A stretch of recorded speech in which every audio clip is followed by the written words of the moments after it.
Hello दोस्तों, जैसे कि मैंने पिछले वीडियो बनाए थे और उसमें आप लोगों को बताए थे कार्ल मार्क्स, स्टालिन, लेनिन और अर्थव्यवस्था के बारे में। इसी तरह आज भी एक वीडियो लेकर आया हूँ जिसे आप लोग देखिएगा ज़रूर। आज का टॉपिक है विश्व युद्ध।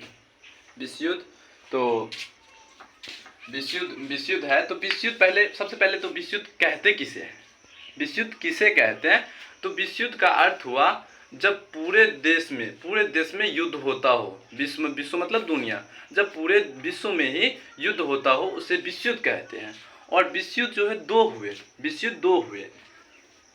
विश्व युद्ध, पहला विश्व युद्ध, प्रथम विश्व युद्ध 1914 से 1918, जो 4 वर्ष यानी 14 गैप है।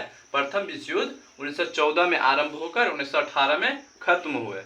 और विश्व युद्ध, जैसे कि विश्व युद्ध का आरंभ 1914 में हुए, विश्व युद्ध का आरंभ 1914 में हुए। द्वितीय विश्व युद्ध 1939 से 1945 तक हुए, जो 6 वर्ष के लिए हुए। और जब प्रथम विश्व युद्ध हुए तो प्रथम विश्व युद्ध 1914 से 1918 तक हुए। और ये जो है दो राष्ट्र के बीच हुए। पहला जो है मित्र राष्ट्र, दूसरा धुरी राष्ट्र, ये दोनों के बीच हुए। और मित्र राष्ट्र के अंतर्गत अमेरिका, फ्रांस, ब्रिटेन, सोवियत संघ, रूस, ये देश मित्र राष्ट्र के अंतर्गत आते हैं। और धुरी राष्ट्र जर्मनी, जापान और इटली, ये जो है इसके अंतर्गत आते हैं, धुरी राष्ट्र के अंतर्गत। और इसी प्रथम विश्व युद्ध के समय नहीं, द्वितीय विश्व युद्ध के समय में अंत में 1945 में लगभग एगो 6 अगस्त और एगो 9 अगस्त को हिरोशिमा और नागासाकी पर बॉम्ब गिरा दिए थे अमेरिका ने यहाँ जापान पर 9 अगस्त और 6 अगस्त दो बॉम्ब गिराए थे अमेरिका में, जिससे जापान का तहस नहस हो गया था। और उसके बाद जाके देखिए द्वितीय विश्व युद्ध 1939 से 1945, जो 6 वर्ष के लिए हुए। और द्वितीय विश्व युद्ध का अंत, यानी विश्व युद्ध का अंत कहिए या द्वितीय विश्व युद्ध का अंत कहिए, दोनों एक ही हो जाएगा। तो विश्व युद्ध का अंत 1945 में हुए, 1945 में। और ये विश्व युद्ध के अंत के बाद शीत युद्ध का आरंभ हुआ। अब शीत युद्ध किसे कहते हैं? तो जब दो देशों के बीच प्रत्यक्ष रूप से युद्ध न होकर एक दूसरे के बीच वाक द्वंद्व के द्वारा युद्ध होता है। अर्थात वाक द्वंद्व का मतलब कि आमने सामने युद्ध ना होकर एक दूसरे से बातें कही, उसका वो बुराई करेगा, उसका वो बुराई करेगा, इसी को ही शीत युद्ध कहते हैं। तो शीत युद्ध के समय दुनिया दो देशों में बट गई, यानी पूरा दुनिया दो देशों में, कुछ अमेरिका की तरफ, संयुक्त राष्ट्र अमेरिका, और कुछ सोवियत संघ रूस की तरफ।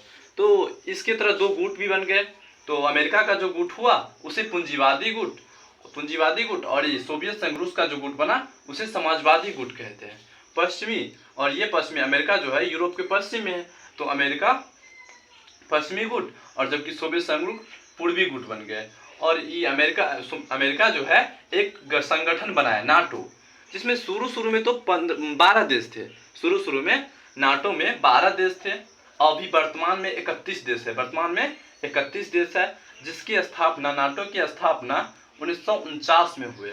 और इसी के विरोध में सोवियत संघ रूस ने वर्षा संधि 1955 में बनाई। यानी जब अमेरिका ने ये नाटो की स्थापना की तो उन्होंने भी वर्षा संधि की स्थापना 1955 में किया। नाटो का मतलब है कि नाटो में शामिल सभी देशों को एक दूसरे की हेल्प करना चाहिए, यानी मदद करेगा। नाटो में अगर किसी भी देश पर हमला होता है तो उसमें जितना देश शामिल है सभी देश मिलकर सामने वाला का सामना करेगा। नाटो का अर्थ यही है। और सोवियत संघ का विघटन, सोवियत संघ का अंत कब हुआ, यानी सोवियत संघ टूटा कब? सोवियत संघ 1991 में टूटा। और टूटा कितने देशों में? तो 15 देशों में टूटा। सोवियत संघ का विघटन 1991 में हुआ, जो 15 देशों में टूट गया। और शीत युद्ध का अंत भी ये सोवियत संघ के विघटन के साथ ही शीत युद्ध का अंत भी 1991 में हो गया। शीत युद्ध जो आरंभ हुआ था 1945 में, वो खत्म हुआ 1991 में। और जैसे कि शीत युद्ध के समय सभी देश, कोई देश अमेरिका गुट में शामिल हो रहे थे तो कोई सोवियत संघ रूस के देश में। तो भारत ने उस समय क्या किया? तो शीत युद्ध के समय भारत ने गुट निरपेक्षता की नीति अपनाई। यानी गुट निरपेक्षता की नीति का मतलब है ना कि पूंजीवादी गुट में शामिल होना, न ही समाजवादी गुट में शामिल होना, बल्कि एक देश ये अलग बनाए कि गुट निरपेक्षता की नीति, एक गुट अलग बनाए जो भारत गुट निरपेक्षता की नीति अपनाई। भारत अपना अलग गुट बनाए थे उन्होंने गुट निरपेक्षता की नीति अपनाई और इसमें भी जिस देश को नई पूंजीवादी गुट में, नई समाजवादी गुट में जाना रहता था, वो आके गुट निरपेक्षता की नीति अपना लेते थे। इससे ये होता था कि आने वाले समय में दोनों महाशक्तियों से अगर हेल्प लेनी हो यानी मदद लेनी हो तो मदद भी मिलेगी, क्योंकि ऐसा तो नहीं ना है कि इसमें गए, इसमें हम लड़ने नहीं गए इसके तरफ से, तो हम किसी की तरफ से नहीं गए, अपना एक गुट बना लिए जिसका नाम था गुट निरपेक्षता की नीति। और अगर वीडियो अच्छा लगा हो तो लाइक, सब्सक्राइब एंड शेयर जरूर कीजिएगा और कमेंट कीजिएगा कि अगला वीडियो किस चीज़ पे बनाऊं।